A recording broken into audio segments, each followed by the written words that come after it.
Kroin, and I live in Hadley, and I work for Free Press. And one of the issues that I care about most is net neutrality, because in this era, there's no way to organize for justice if you don't have an open internet.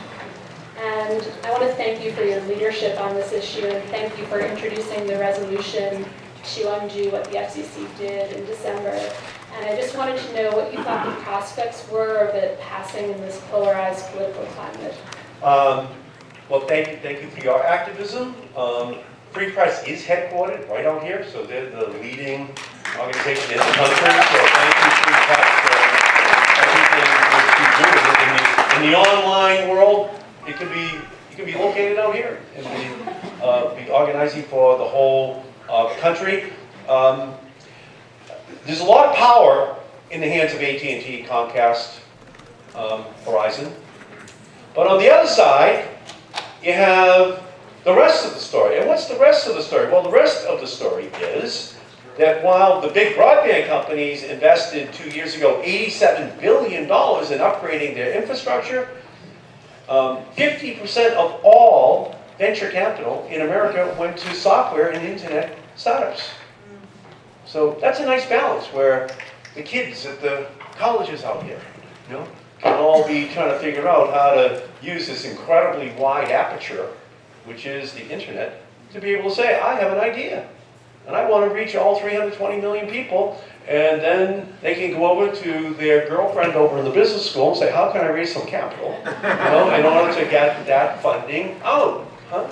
So what this does is that this is like a knife right to the heart of that whole system, where the smallest voices have an ability to know that they have unfettered access to this entire network, not just here but around the world. But if it gets shut down here, you can be sure that it will begin to be the model for the rest of the world. So I thank you so much.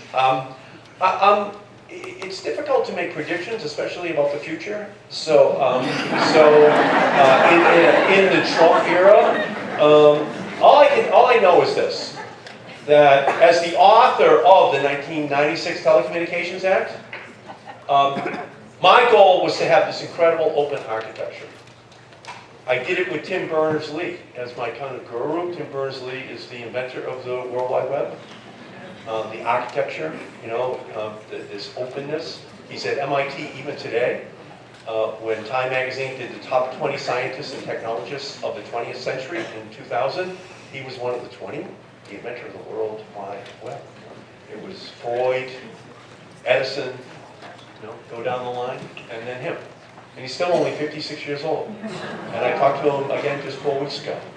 And so he continues to animate me that it's my job to make sure it's open, but we're going to need millions of voices. So a big part of it's coming back to you and Free Press and all of the other people who care about this issue to create an online revolution that absolutely descends upon the Congress before the end of this year. Millions and millions of voices all saying to the House and Senate that you expect this Federal Communications Commission rule to be overturned. Congress is a stimulus response institution, and there's nothing more stimulating than millions of people pounding you every single day, and all of a sudden that attention gets results that no one thought was possible. We saw it here with our healthcare law becoming the law of the land. We saw that with our gay marriage law becoming the law of the land. People overestimate how long it takes, if you're right and have energy, to get the answer that the American people deserve. Thank you for all your good work.